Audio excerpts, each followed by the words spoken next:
Well, hello, and welcome to a very special podcast. Amber, tell us a little bit about why this is a special podcast. It is a special podcast. So I was on LinkedIn, I don't know, a couple months ago, and I saw this advertisement for a podcast-a-thon. And I was like, first of all, what is a podcast-a-thon?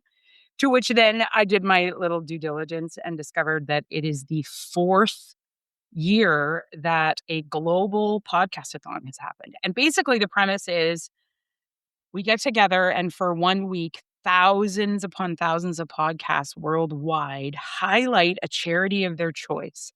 And they either do that by having the charity, get advertised in the podcast, or they invite people from the charity to speak to it. And so I'm super excited because I have worked with a lot of charities in my life, and I have been on the board of many charities, as you know. Even we met, and we've talked Yes. about that before because of some of the work that I've done in not-for-profit.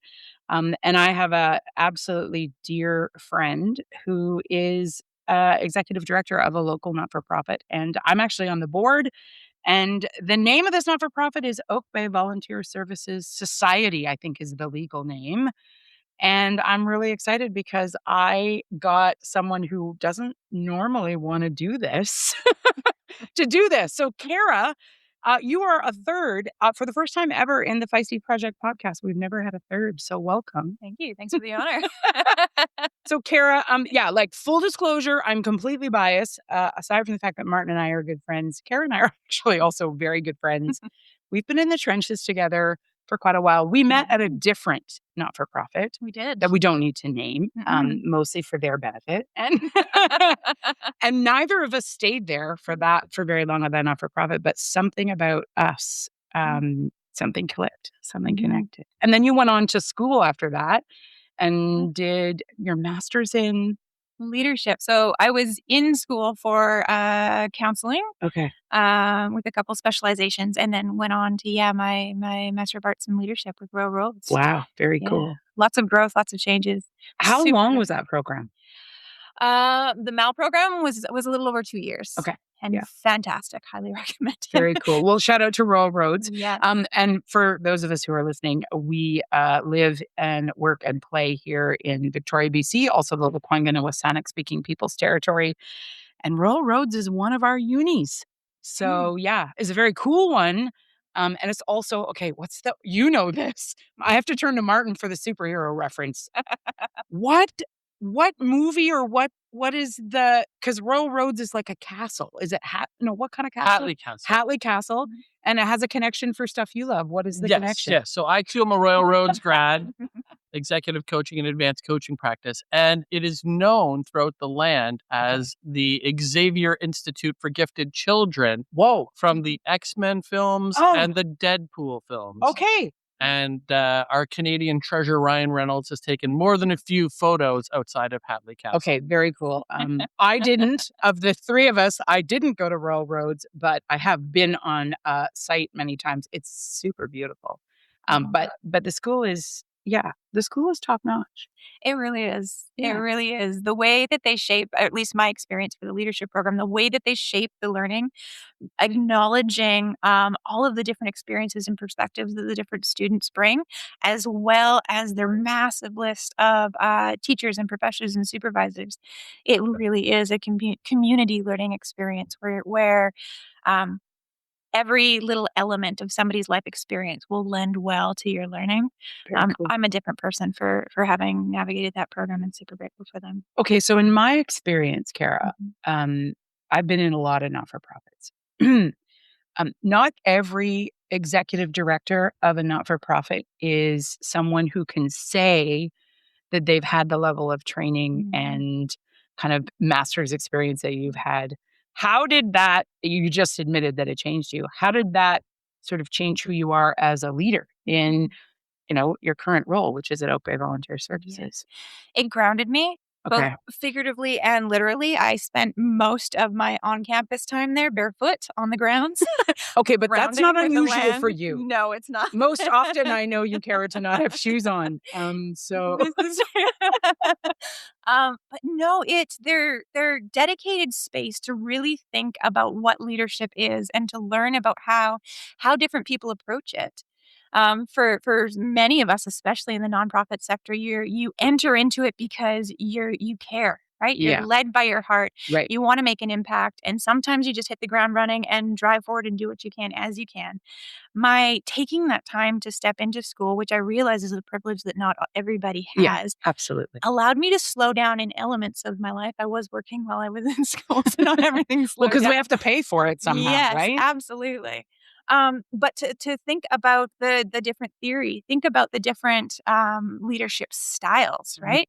Are you driven by your values alignment? Mhm. Are goals driven? Mhm. Are you somebody who prefers structure and believes that that's the root of it? And for me, um, hold a set of values very near and dear to my heart, and that's at the center of it. But I have learned that community leadership Yeah. is at the heart of who I am. And so the language that has been developed from that program and in turn in my figuring out who I am as a leader has been woven into all of the work that I do. And first and foremost, I enter any room, any conversation, any leadership opportunity, acknowledging that the people that are in that space hold incredible value. And I'm going to learn something from every single individual there. And that if, as I lead, I start there with what can be learned from that space and the invitation to come in and come together, that's where the lasting change is. Yeah. And it happens when we share responsibility for one another. Relationship-centered work is when both individuals or all parties that are involved are given the opportunity not only to be served and to contribute, but to share ownership. Yeah. And that doesn't happen everywhere, right, Martin? No. Your experience in not-for-profit has often not been that kind of vantage point from leadership. Well, there's different styles. There's different ways of looking at it. One of the things I'm most interested in here, I'm sure we'll get into the what of the organization, but something had to draw you in there. So we talked about Royal Roads. Royal Roads is the very first place I'd ever heard the name Simon Sinek, and he wouldn't start with anything but why. Yeah. And so why? What drew you to the space, even before we talk about what the space is? For Oak Bay Volunteer Services? Yeah.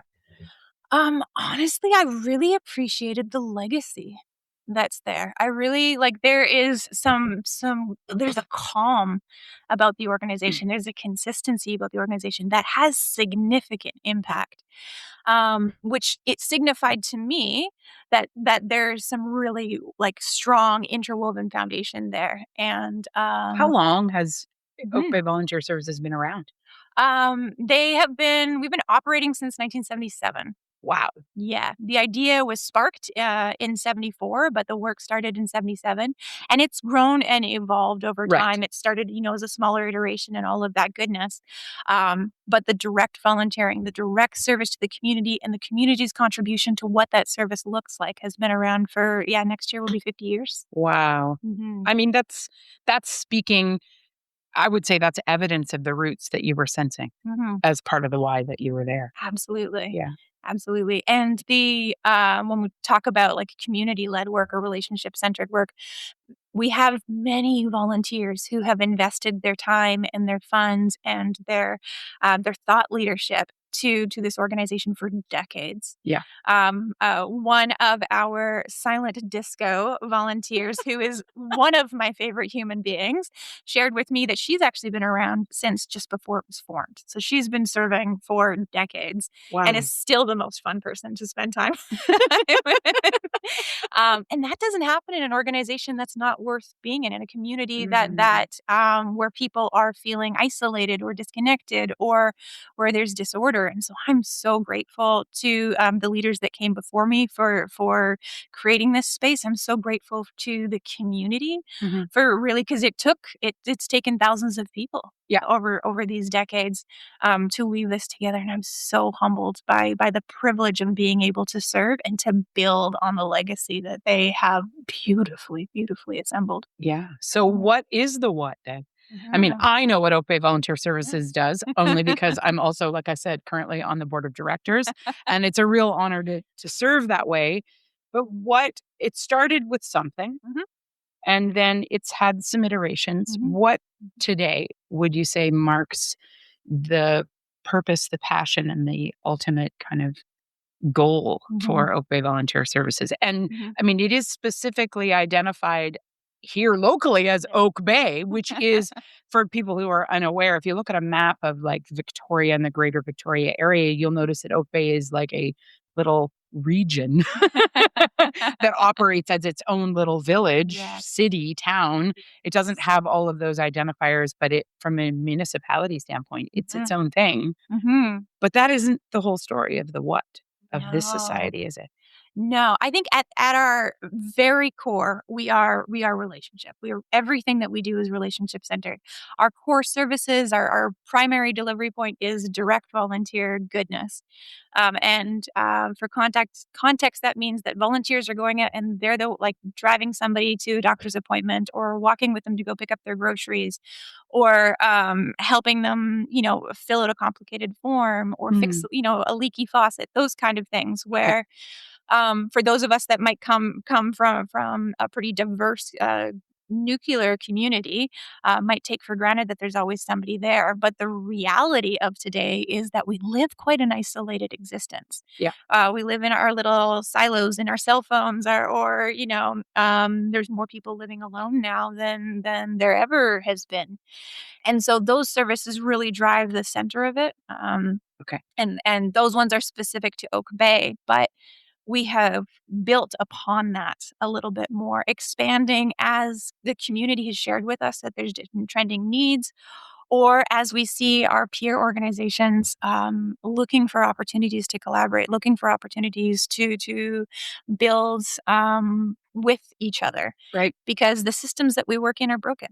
Yes, they are. And while we can do our best to repair what we can where we can, what we've learned is that operating outside of the systems is sometimes the solution. Oak Bay is thriving because the community works together. They're aware of what their individual needs are and what their neighbors' needs are.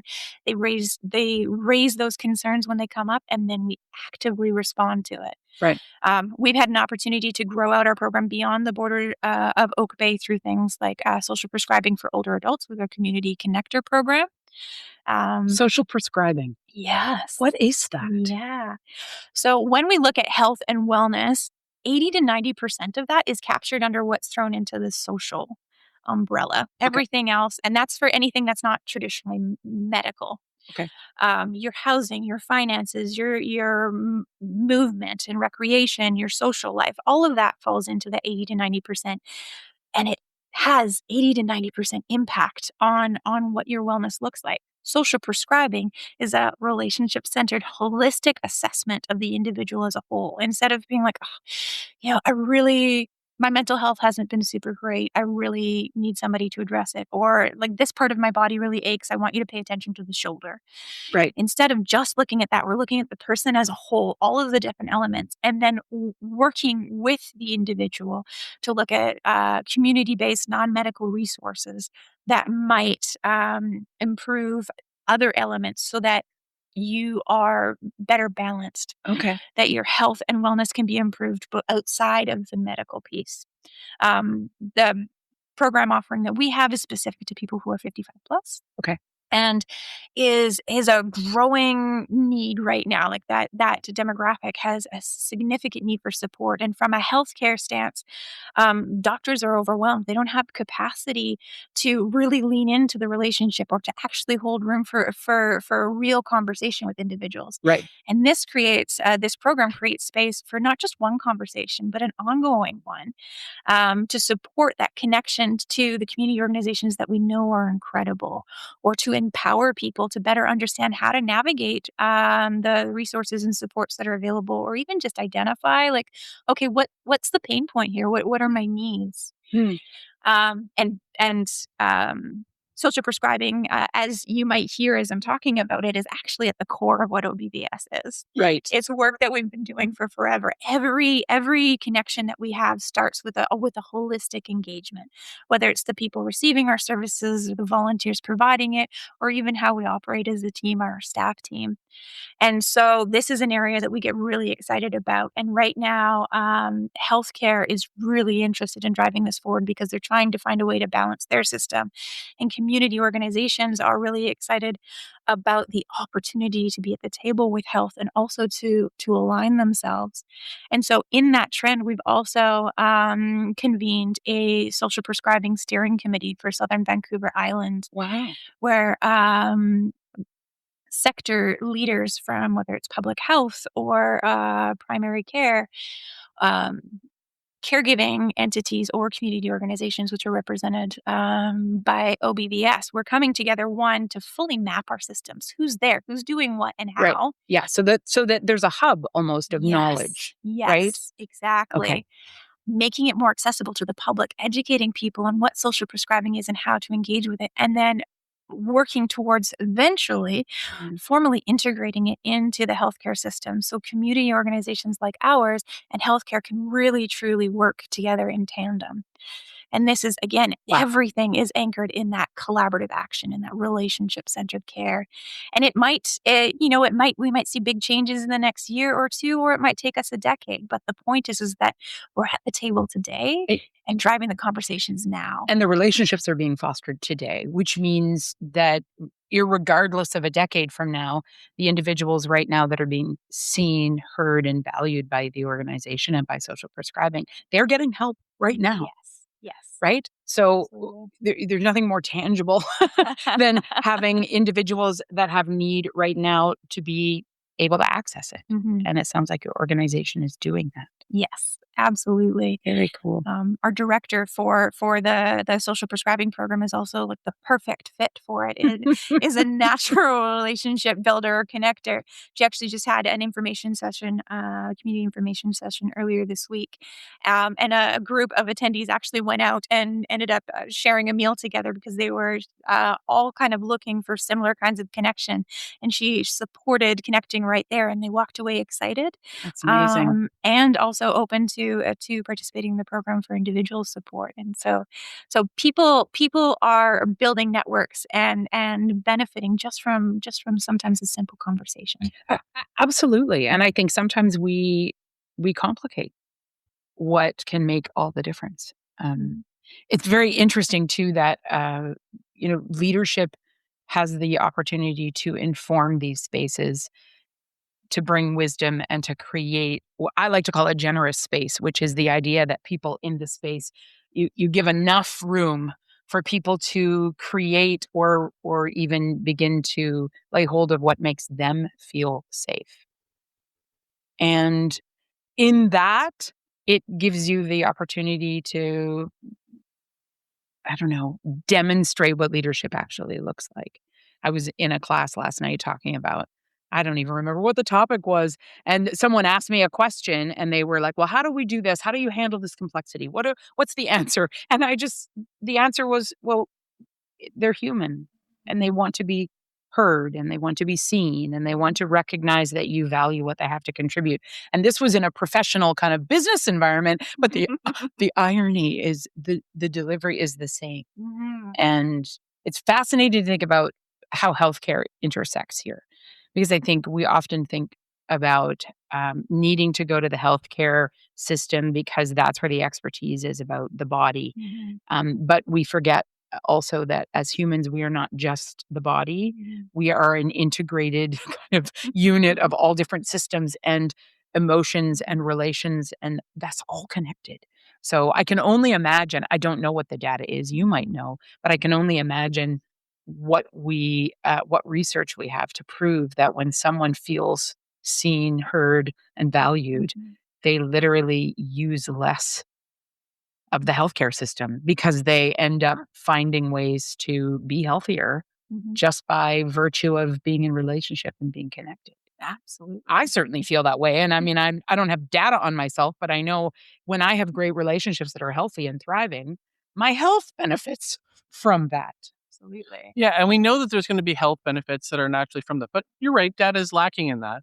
But I think one of the things that being in non-for-profit has been, in my own learning, is I call it the surprises. There's always the surprise where something happens and you go, I couldn't have called that in a million years. Mm-hmm. What's one of the surprises you've had over time that really inspired you to keep this program moving?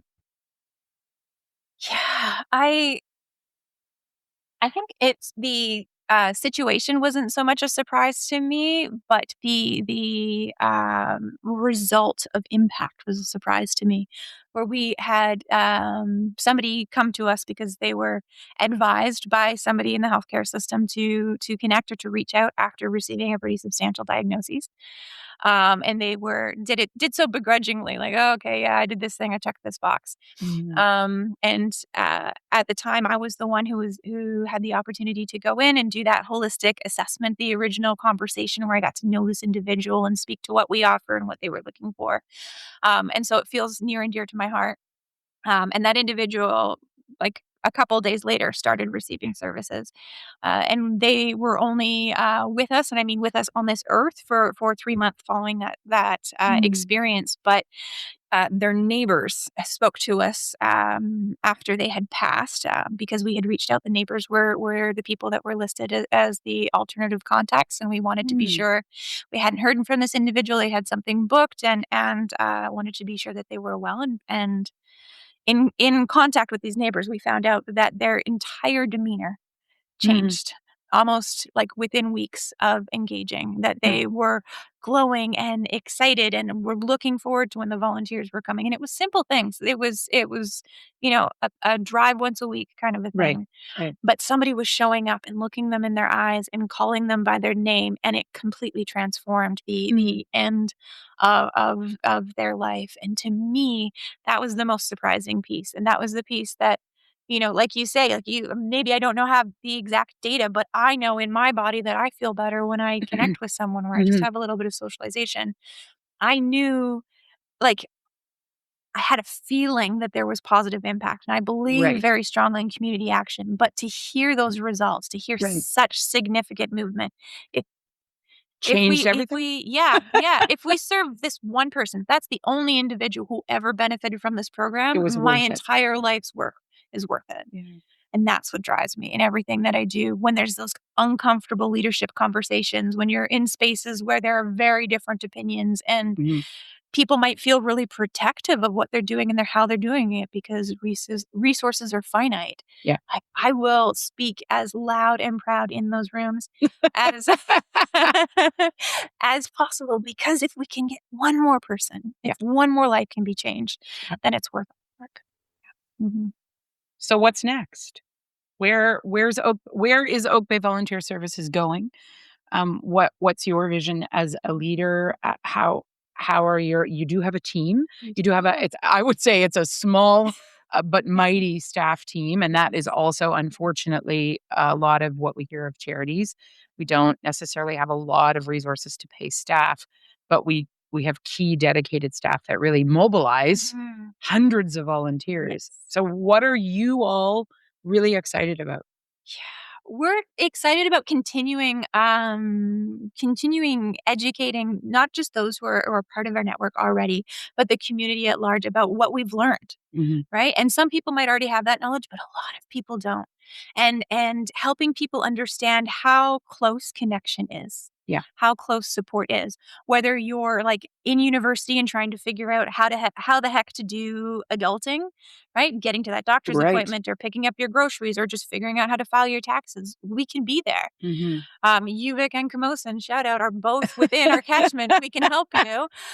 Or you're, a parent trying to just keep your head above water. We're here. If you're an older adult and everybody has gone off and done their own things and life has gotten a little bit harder, we're here for you. And the same invite is out there for any adult who's looking for opportunities to volunteer. Like, come in. So we're excited about increasing the impact and inviting people to contribute to that, whether they're receiving services, providing services, or supporting us financially, because that's a big piece too. We stretch every dollar that we get as far as we can. My personal goal from my leadership hat it is that with the support of some major donations and help and wise investments over the next few years, I hope that we can see ourselves move to a grant independent state. Okay. Because we have operated as an integral element of our community for decades, on a significant amount of grants and donations, and those aren't guaranteed in the future to come. They're not as reliable as they used to be.